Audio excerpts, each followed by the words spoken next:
On this Shabbat, Ki Teitze, when you go out. We have a battle between the Yetzer Hara and the Yetzer HaTov, between the inclination to want to do what is best for us and the inclination to eat too much ice cream, watch too much TV, and scroll continuously through our phones. Ki Teitze contains 74 mitzvot, more than any other parsha, covering a wide range of civil, social, and ethical instructions for daily life, including the obligation to return lost property to its owner and helping a neighbor or enemy with an overburdened animal, sending a mother bird away before taking its eggs or fledglings.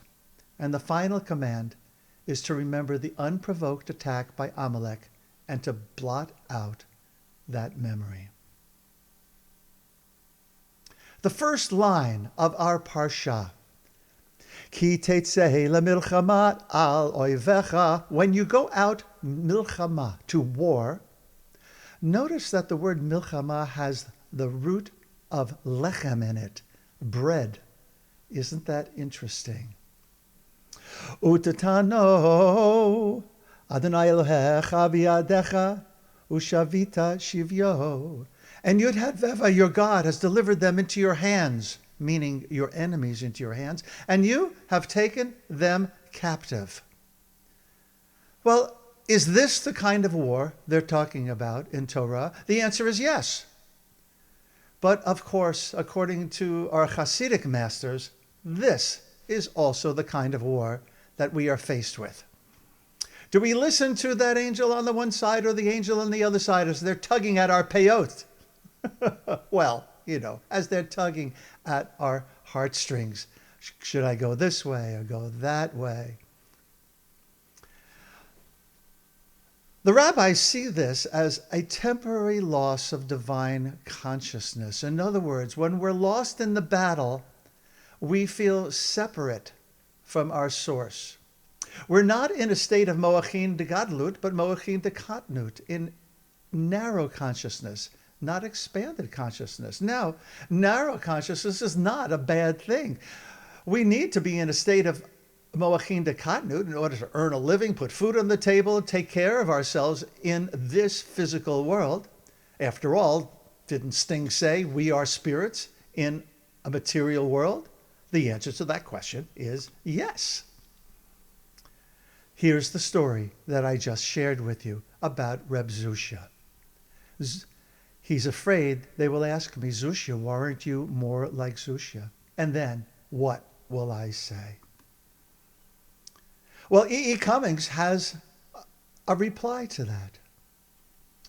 Perhaps this is the prescription, or this is the challenge, to be nobody but yourself in a world which is doing its best day and night to make you like everybody else, means to fight the hardest battle, milchama, which any human being can fight and never stop fighting. And to quote my colleague, my friend, my teacher, Reb Nadia Gross, well, she was quoting Oscar Wilde when she says, be yourself, everyone else is already taken. Let's take a look at the Maggid of Mezrich has to say about all of this. Rabbi Dub Ber, one of the disciples of the Baal Shem Tov. Taking a look closely at our text. Ki teitze, when you go out, la milchama, to war. Now we've already underscored that this could be applied to either the wars that we need to take up arms or the war within. When you leave your state of oneness with God. Well, I think this is more of implying that we kind of lose our way. When we are in this battle, we're very conscious of making choices. When we hit that fulcrum, that beautiful balance place between Ratz, Vashov, between running and returning, between Moachin, Tekatnut, and Gadlut, we've reached that place of Shalom, where we can rest, finally, in who we are right now, and take a look at it with curiosity.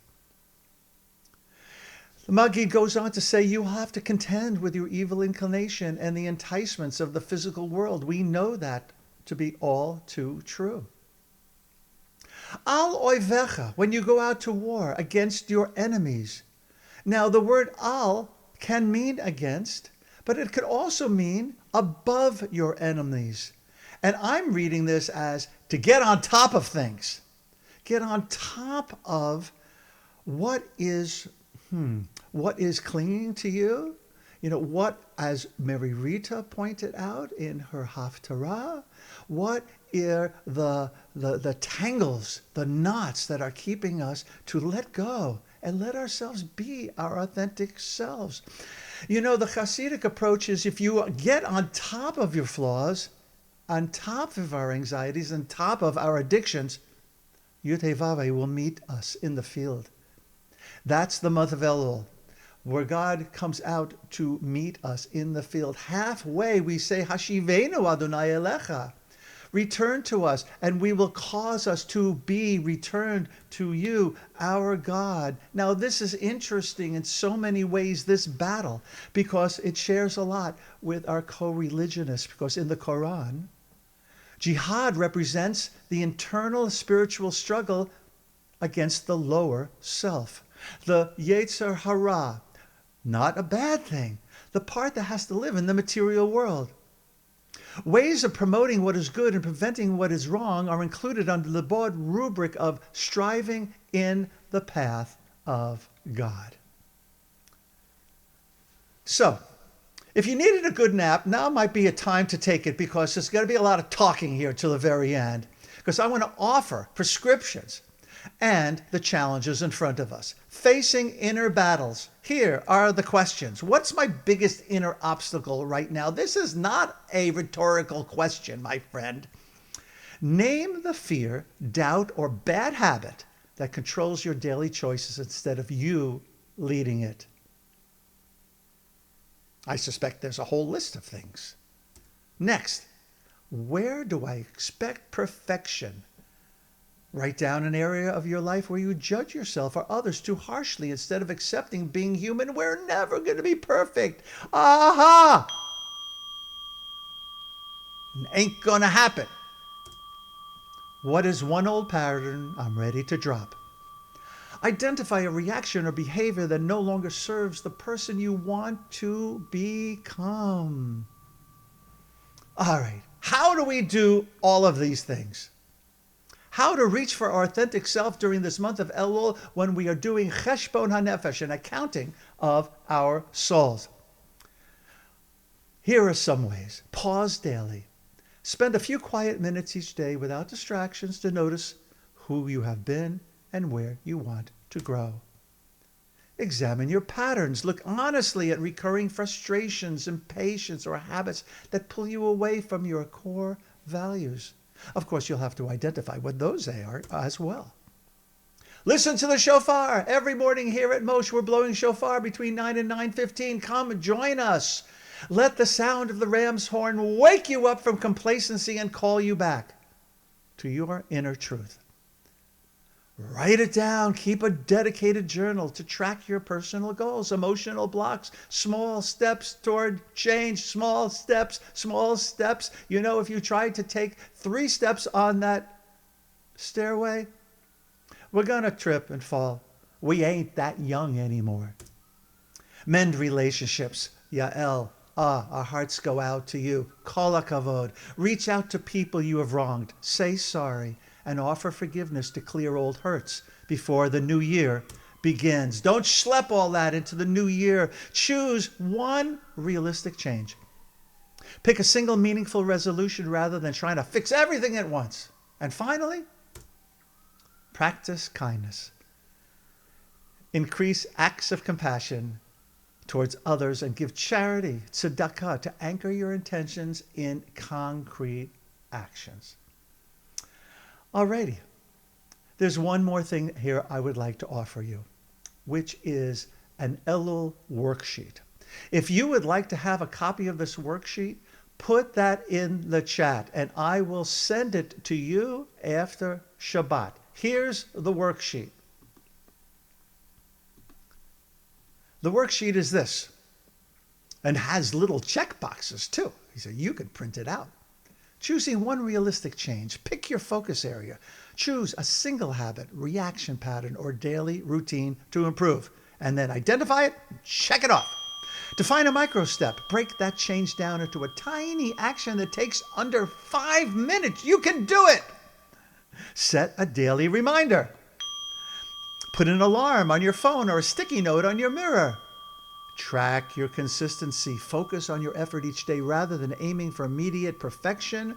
And then Shulamit's favorite things, practicing kindness and giving. Select a charity. Give tzedakah. Find an organization or cause aligned with your core values. Automate your giving. Set up a recurring small donation or put physical coins in a box daily. How many of you have a pushka in your home? Offer a daily compliment. Give one genuine piece of praise to someone in your life each day. Finally, perform an anonymous favor. Do one kind act this week where you get absolutely no credit. And that, my friends, is our Elul worksheet. If you would like a copy, let me know, and I will have it winging its way to you at the end of Shabbos.